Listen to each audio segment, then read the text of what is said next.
Welcome to Rome Tips. Don't forget to like this video and subscribe to the channel for more helpful guides. All the links mentioned in this overview are available in the description below.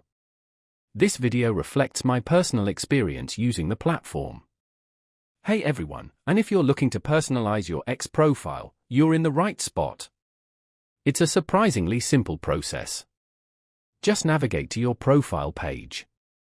You can do this by clicking on your profile icon located in the top left corner of the screen and selecting Profile from the drop-down menu. Once you're on your profile page, you'll see an Edit Profile option. Go ahead and click on that. Now you're ready to customize.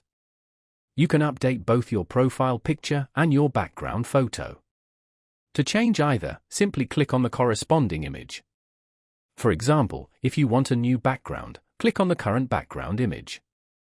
You'll be presented with options like Take Photo, allowing you to select an image from your device's camera roll.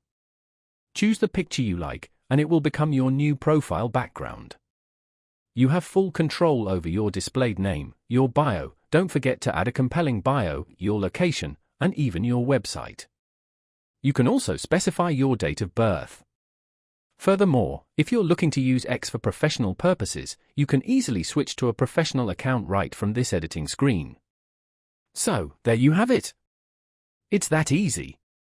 Thanks for watching, and be sure to leave a like and subscribe for more tips and tricks.